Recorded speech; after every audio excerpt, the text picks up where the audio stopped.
नमस्कार दोस्तों, आप सभी का बहुत बहुत स्वागत है प्रतिष्ठानम क्लासेस में। और देखिए, पेट की प्रारंभिक परीक्षा, बिहार पीसीएस की प्रारंभिक परीक्षा, आरओ की प्रारंभिक परीक्षा को देखते हुए सामान्य अध्ययन की कड़ी में हम लोग भारतीय इतिहास और जो पॉलिटी का सेगमेंट है उसको हम लोग जारी किए हुए हैं, जिसमें हम लोग इसमें आज की जो हमारी क्लास है, आज का जो हमारा टॉपिक है वो है मौर्य साम्राज्य। तो आज हम लोग मौर्य साम्राज्य को कवर करने जा रहे हैं। चलिए जल्दी से देखते हैं मौर्य साम्राज्य में आज खास क्या है।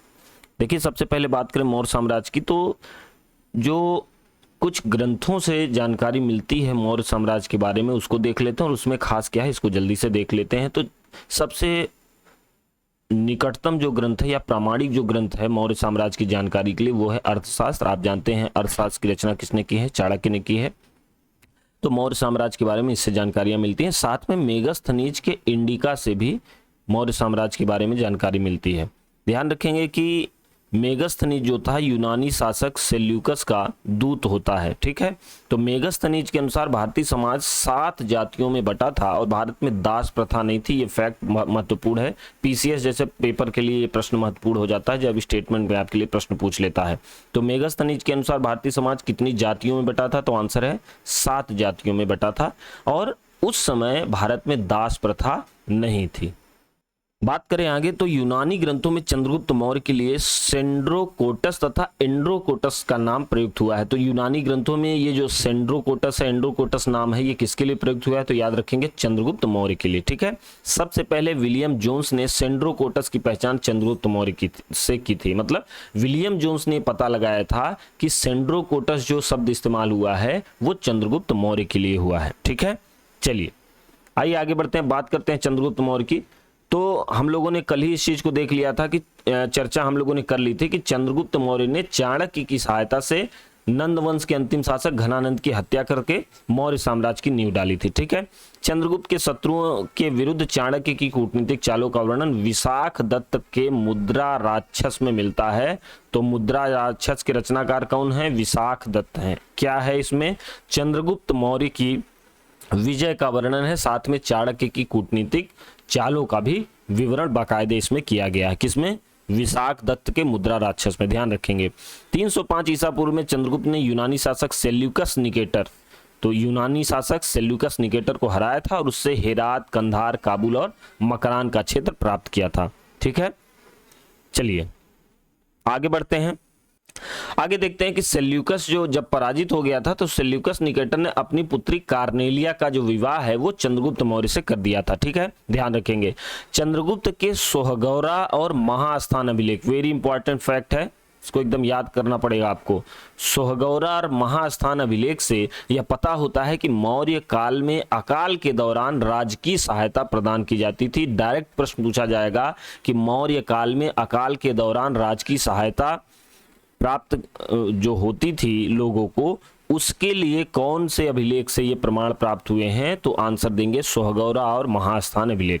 जैन ग्रंथों के अनुसार अपने जीवन के अंतिम चरण में चंद्रगुप्त मौर्य ने जैन परंपरा के अनुसार श्रवण बेलगोला, ये फैक्ट महत्वपूर्ण है, श्रवण बेलगोला में अपने शरीर का त्याग कर दिया था, ठीक है।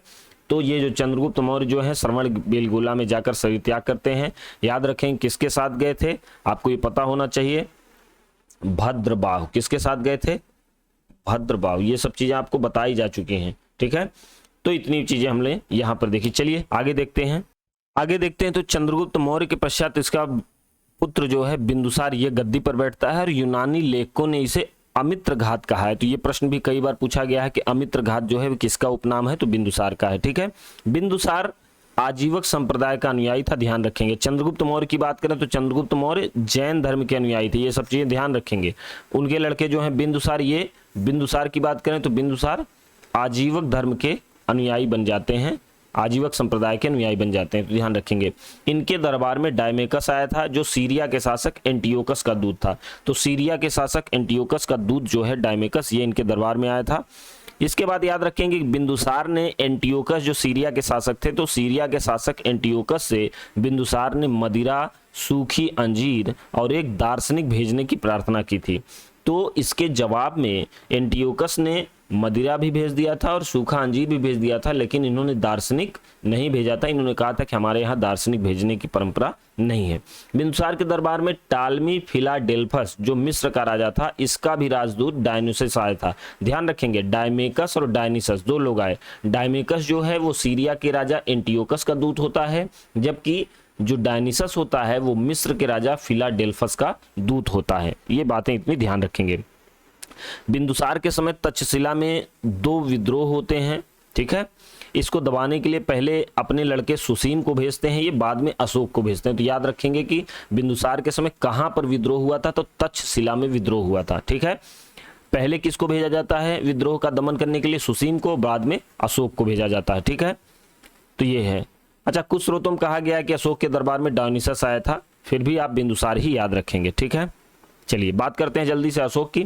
तो अशोक का जो वास्तविक राज्याभिषेक है वो 269 ईसा पूर्व में हुआ था, 269 ईसा पूर्व में हुआ था। पुराणों में अशोक को अशोक वर्धन कहा गया है। राज्याभिषेक से पूर्व अशोक जो है वो उज्जैन का राज्यपाल था। ये प्रश्न पूछा गया है कि राज्याभिषेक से पहले अशोक जो है वो कहाँ का राज्यपाल होता है, तो आंसर देंगे उज्जैन का। भारत में शिलालेखों का प्रचलन सर्वप्रथम अशोक ने कराया था। ये बहुत महत्वपूर्ण फैक्ट है कि शिलालेखों का प्रचलन सर्वप्रथम किस राजा ने कराया था, तो उसका आंसर है अशोक, ठीक है।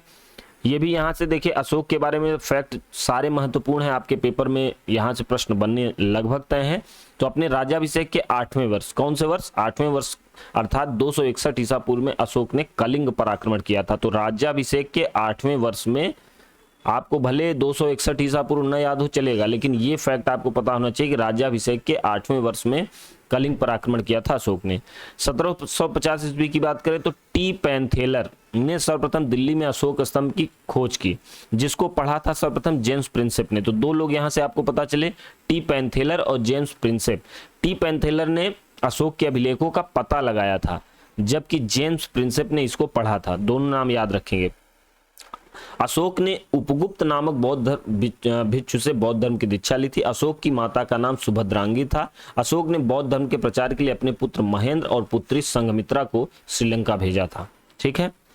चलिए आगे देखते हैं, बात करते हैं अशोक के शिलालेखों की। तो सबसे पहले शिलालेख की बात करें तो प्रथम शिलालेख में अशोक कहता है कि संपूर्ण प्रजा उसकी संतान है। तो ये संपूर्ण प्रजा उसकी संतान है, ये अशोक का जो कथन है किस शिलालेख में, तो पहले शिलालेख में है। इसी में याद रखेंगे पशुबल की निंदा की गई है। तो समस्त प्रजा मेरी संतान है और पशुबल की निंदा, ये दोनों बातें अशोक के कौन से शिलालेख में है, तो हम लोग जानेंगे पहले शिलालेख में। बात करें दूसरे शिलालेख में, तो दूसरे शिलालेख में मनुष्यों एवं पशुओं के लिए निःशुल्क चिकित्सालय की स्थापना करने की बात होती है।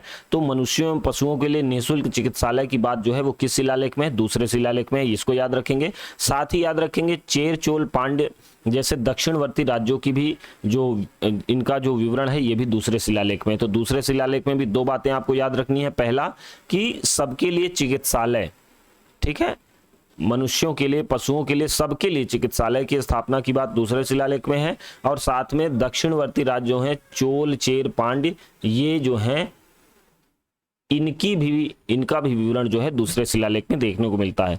तीसरे शिलालेख में की बात करें तो युक्त, रज्जुक और प्रादेशिक नामक अधिकारियों की चर्चा होती है। तो रज्जुक नामक अधिकारियों की चर्चा किस शिलालेख में होती है, तीसरे शिलालेख में, ठीक है। बात करें 5वें शिलालेख की, धम्म महामात्रों की नियुक्ति जो है 5वें शिलालेख में है। 8वें शिलालेख की बात करें तो धम्म यात्रा का वर्णन 8वें शिलालेख में, और 9वें शिलालेख में अशोक जो है अनुष्ठानिक रीतियों की आलोचना करता है। अभी देखिए हाल ही में यूपी पीसीएस का 2022 प्रीलिम्स का पेपर जो हुआ था उसमें अशोक के 12वें शिलालेख के बारे में एक प्रश्न पूछा गया था। तो अशोक के शिलालेख जो हैं वो काफी महत्वपूर्ण है, ठीक है। तो यहाँ से कम इतनी चीजें आपको पता होनी चाहिए कि पहला शिलालेख, दूसरा शिलालेख, तीसरा शिलालेख, 5वां शिलालेख और 8वां शिलालेख, 9वां शिलालेख, ठीक है। इतनी बातें आपको यहाँ से क्लियर होनी चाहिए। इतना अगर आप इतना भी याद कर लेंगे तो उन 13 शिलालेखों में इलिमिनेट करके आप सही उत्तर तक पहुंच जाएंगे। चलिए आगे बढ़ते हैं। बात करें अशोक के 13वें शिलालेख की, तो अशोक का जो 13वां शिलालेख है इसमें कलिंग युद्ध का वर्णन देखने को मिलता है। अब हम लोगों ने चर्चा कर ही ली है कि 8वें वर्ष में, राज्याभिषेक के 8वें वर्ष में अशोक जो हैं वो कलिंग पर आक्रमण करते हैं। अशोक ने आठविक जातियों को चेताया है, मतलब जो जंगल में रहने वाली जाति हैं इनको इन्होंने वार्निंग दी है। तो यहाँ पर 13वें शिलालेख में इनके पड़ोसियों की भी चर्चा हुई, जैसे सीरिया का शासक एंटियोकस द्वितीय, मिस्र का शासक टालमी फिलाडेल्फस, मकदूनिया का राजा एंटिगोनस, सीरिया का राजा मगस, एपिरस का राजा एलेक्जेंडर, ठीक है। ध्यान रखेंगे धौली और जौगड़ से प्राप्त शिलालेखों को पृथक शिलालेख कहा गया है। कहाँ कहाँ के? धौली और जौगड़ से प्राप्त शिलालेखों को पृथक शिलालेख कहा गया है। ठीक है, चलिए आगे देखते हैं।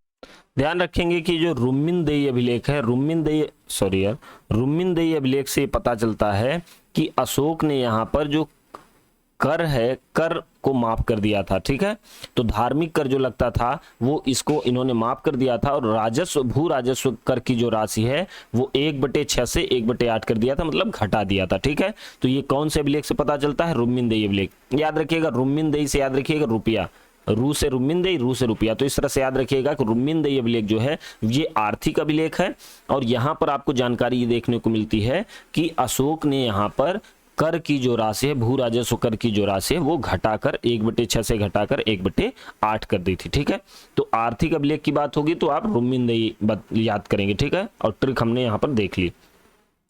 बात करें कि बराबर जो गया में है, बराबर की पहाड़ियां जो हैं यहाँ पर अशोक ने अपने लेख उत्तीर्ण करवाए हैं, जो आजीवक संप्रदाय के ऋषियों के लिए इन्होंने दान कर दी। कौन कौन सी गुफा है इसको ध्यान रखेंगे। लोमस ऋषि, कर्णचोपार, सुदामा, विश्व झोपड़ी, ये 4 गुफाएं हैं जो आपको याद होनी चाहिए। लोमस ऋषि, कर्णचोपार, सुदामा और विश्व झोपड़ी, इतनी बातें आपको यहाँ से ध्यान रखनी है।